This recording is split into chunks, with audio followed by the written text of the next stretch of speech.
Это итоговый выпуск новостей. Расскажем о главных событиях за сегодня. С вами Василий Радченко. Смотрите в программе. 30 миллионов рублей выделили в этом году в Нерюнгринском районе на подготовку к отопительному сезону. На сегодня уже выполнена почти треть плана. А в соседнем Алданском районе выросла статистика по укусам клещей. Какую опасность несут паразиты и что показали лабораторные исследования? Даже смертельные случаи на водных объектах не останавливают якутян от купания в неположенных местах. Переломить ситуацию намерены активисты ВОСВОД.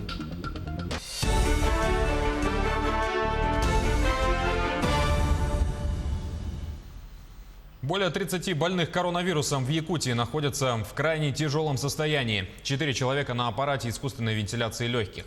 Об этом в ходе брифинга сегодня сообщил глава региона. За прошедшие сутки в Якутии зарегистрировано 46 новых случаев коронавируса. Из них 35 в Якутске, 5 в Нерюнгринском и единичные случаи в ряде других районов. Всего с начала пандемии в регионе выявлено 5239 случаев COVID-19. Айцен Николаев напомнил, что все еще действует масочный режим и требования по соблюдению социального дистанцирования. Несоблюдение этих правил может привести к новому росту заболеваемости. Еще раз обращаю внимание людей на поведение. Нельзя допускать массовое скопление людей. К сожалению, у нас даже в учреждениях здравоохранения города Якутска по утрам наблюдаются очереди. Хотя существует та же электронная запись за получением тех или иных справок в те же санатории, получением каких-либо направлений. А люди почему-то считают для себя нужным именно с утра пораньше прийти, хотя можно спокойно записаться и прийти в любое время. Те же очереди, которые по утрам в поликлиниках бывают, к 11 часам уже поликлиники у нас практически пустые. Поэтому здесь я тоже прошу жителей, в первую очередь, города Якутска все-таки по посещению лечебно-профилактических учреждений соблюдать очень большую осторожность и максимально здесь через механизм электронной записи к тем или иным врачам использовать и не допускать таких скоплений людей, которые, к сожалению, сейчас у нас получаются. 37 природных очагов ликвидировали в Якутии за минувшие сутки. Их площадь составила порядка 59 тысяч гектаров. Также за сутки выявили 3 новых возгорания. Об этом нашему телеканалу сообщили в авиалесоохране. По оперативным сводкам, в регионе тушат 31 лесной пожар в 12 районах, в том числе в столице. Из них локализовали 16, действует 15. Полностью ликвидированы 6 очагов возгорания. На тушение задействовали около 800 человек и 65 единиц техники. На авиационном патрулировании задействованы порядка 10 воздушных судов с парашютистами. Наиболее сложно, наверное, это территория Усть-Алданского и Горного района. На сегодня должен прибыть воздушное судно, это Ан-24 с Иркутска для вызывания осадков. Ресурсная область у нас на утро имелась в районе западной территории республики. Это Алекма, Мирный, Ленск. Если это все подтвердится, там будет проводиться вызывание осадков.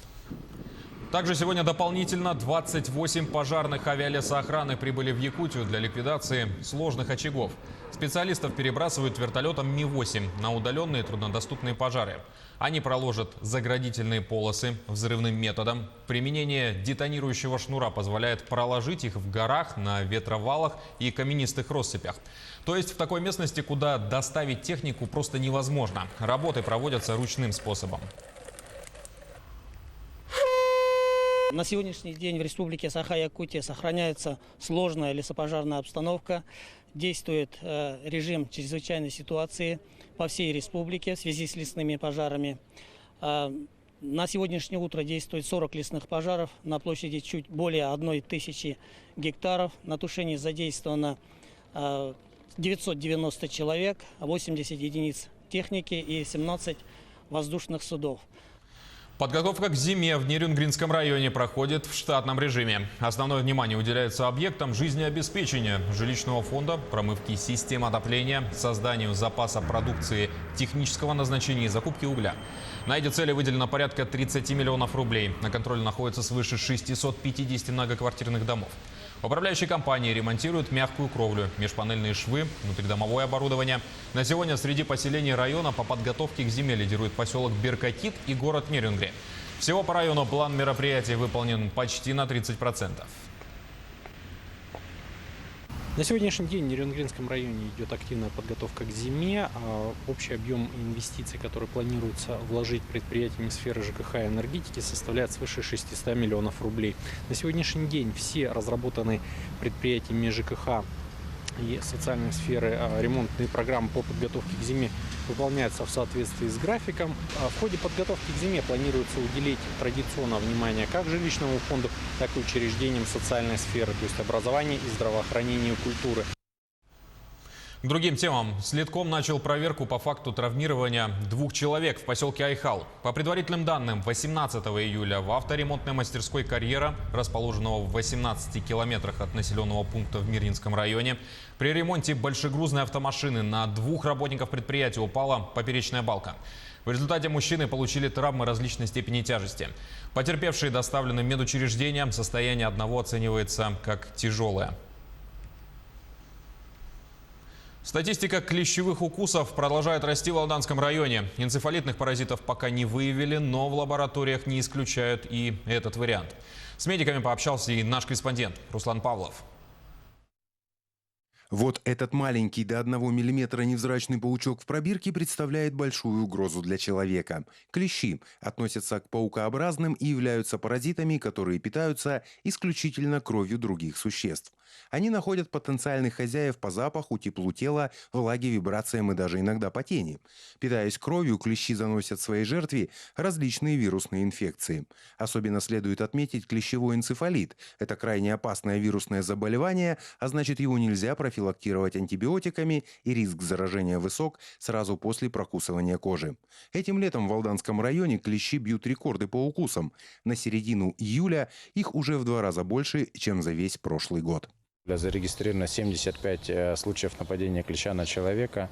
Основная часть из них направлена в Якутск для проведения лабораторной диагностики на наличие у них вируса клещевого энцефалита и иных вирусов, переносящихся клещами. Результаты лабораторных исследований на сегодняшний день показывают отрицательные анализы, но есть высокая вероятность наличия клещевого энцефалита. Поскольку клещи не могут летать или прыгать, они ждут хозяев на верхушке травы и ветках кустарников. Поэтому, выходя на природу или в парки, необходимо соблюдать меры предосторожности, а лучше воздержаться от посещения таких мест. Воздержаться от прогулок по лесу, выходом на речку и так далее. То есть везде, где есть кустарник и трава, есть высокая вероятность нападения клеща, так как погода у нас на сегодняшний день установилась теплая и жаркая, что активизирует их активность. Если вы все-таки обнаружили клеща на своем теле, немедленно обратитесь к врачу, чтобы обсудить риски и необходимость экстренной профилактики. Еще лучше заранее поставить вакцину против клещевого энцефалита и довести до минимума вред своему здоровью от укуса клеща. Руслан Павлов, Сергей Шипачев, Алдан. Этим летом 25 человек погибли на водных объектах в Якутии. Несмотря на это, многие по-прежнему продолжают посещать необорудованные для купания места. Добровольцы «Восвод» проводят рейды и другие мероприятия, чтобы обезопасить граждан. С ними пообщалась и наш корреспондент Светлана Неустроева.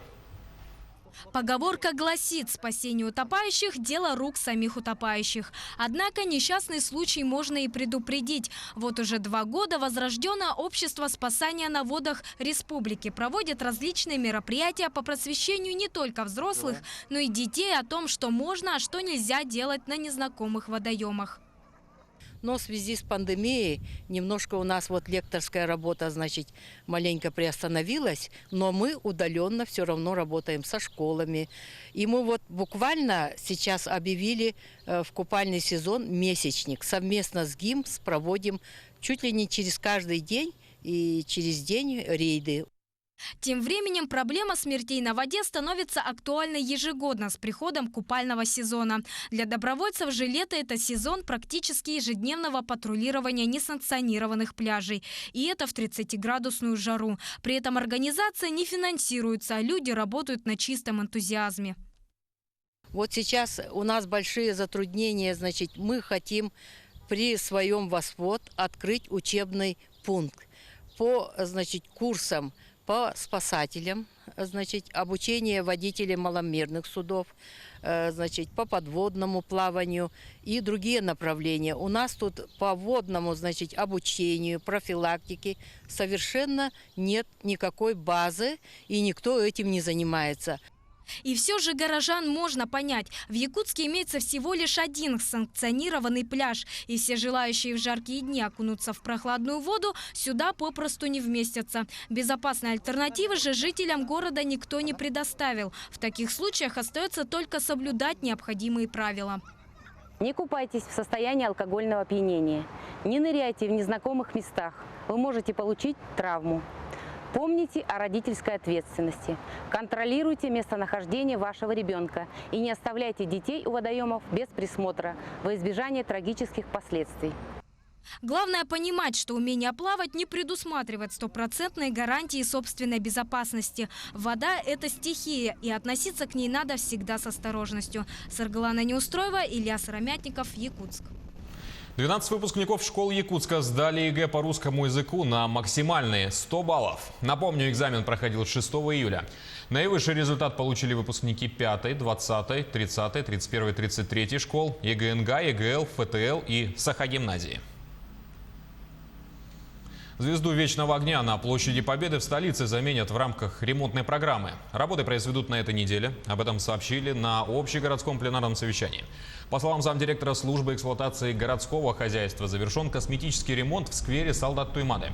Сегодня начали замену и монтаж новой звезды Вечного огня на площади Победы. Работы ведутся согласно утвержденного ранее графика, сообщила Татьяна Павлюковская. Ливневые грозы в ближайшие сутки ожидаются на юге Якутии. Также Алданский и Нерюнгринский районы ждет порывистый ветер до 15-20 метров в секунду. МЧС рекомендует гражданам оставаться начеку. При таких сильных порывах возможно обрушение слабо укрепленных и ветхих конструкций, падение деревьев, ветвей, срывы рекламных щитов и другие угрозы. На этом программа подошла к концу. Спасибо за внимание и всего вам доброго.